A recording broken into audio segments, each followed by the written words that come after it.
bienvenue sur Spatule Bro, je suis le chef et aujourd'hui on se retrouve pour une nouvelle découverte, une nouvelle sortie, une nouvelle lecture du chef, lecture manga. Aujourd'hui je vais vous parler du second opus de Tatsuki Fujimoto, hein, de ces histoires courtes de Tatsuki Fujimoto. Cette fois-ci on avait fait 17-21 qui compilait les one-shots qu'il a sortis de 17 ans à 21 ans. Cette fois-ci nous avons la suite qui est l'anthologie des one-shots qui sont sortis de ses 22 ans à ses 26 ans. Je sais pas quel âge il a actuellement, mais enfin bref, on s'en fout.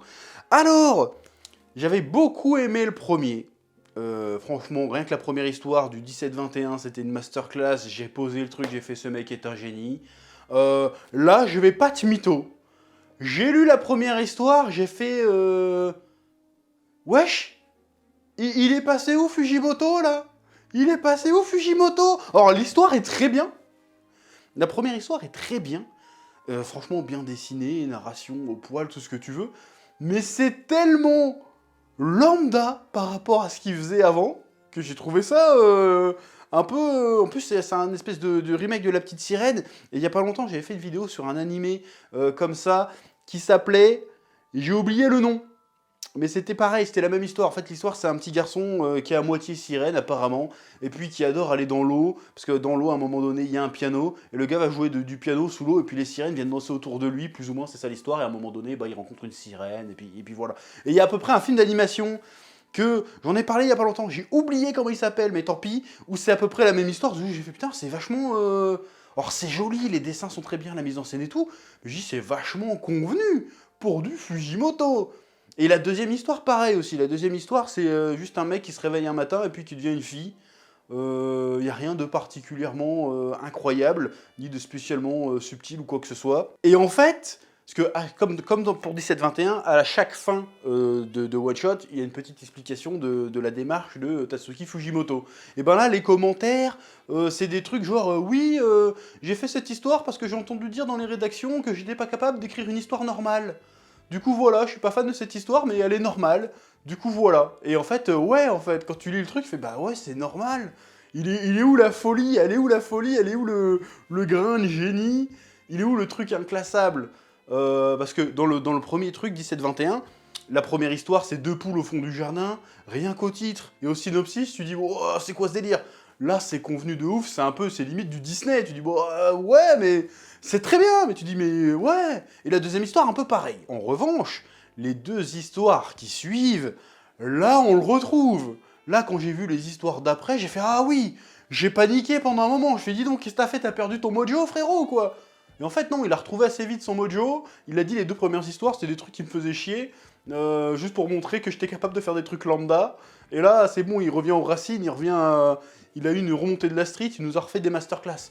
Là, j'aime bien, oui. Ensuite vient les deux dernières histoires. La première, la prophétie de Nayuta. Et quand tu vois la prophétie de Nayuta ou Nayuta, j'imagine, tu te dis, oui, là, tu retrouves un petit peu les racines du délire de Chainsaw Man. Déjà, rien que le personnage de Nayuta, tu te dis, bon, c'est clairement la base qui a servi très probablement pour Power, mais tout le délire de magie, de démons et tout qu'il y a dans cette histoire, mélangé à un quotidien moderne, contemporain et banal, c'est clairement le délire qu'on a dans Chainsaw Man. Bon, il n'y a pas de magicien dans Chainsaw Man, mais t'as compris le délire.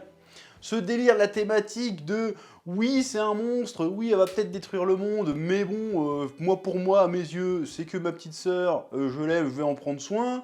Ce côté que l'amour inconditionnel qui dépasse toute raison, malgré le danger, malgré la fatalité.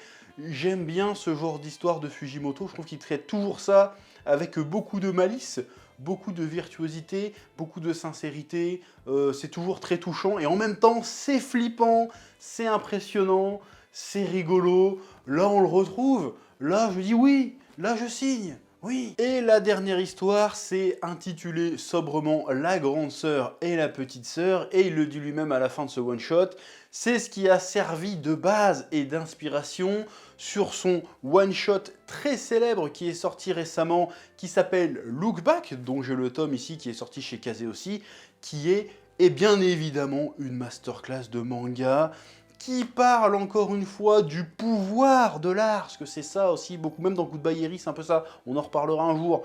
C'est vraiment le pouvoir de l'art sur l'individu, c'est le rapport à l'art qu'on peut avoir. Il questionne un peu son média, il questionne son rapport à l'art, à la création, et comment ce rapport à l'art peut rassembler les gens, étudier un peu, leur faire comprendre le monde qui les entoure, parce que là c'est clairement l'histoire de deux sœurs qui ont une relation un petit peu chahutée, un petit peu conflictuelle, sans faire attention si tu veux.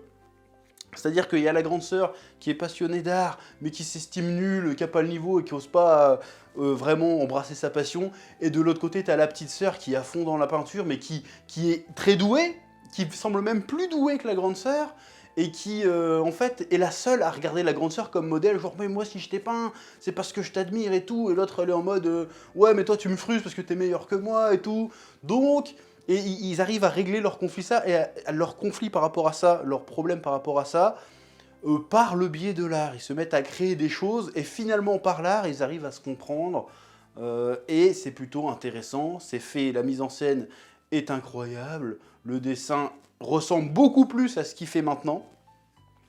Donc voilà, on trouve les racines de Look Back, et on retrouve encore une fois les thématiques chères au cœur de Tatsuki Fujimoto.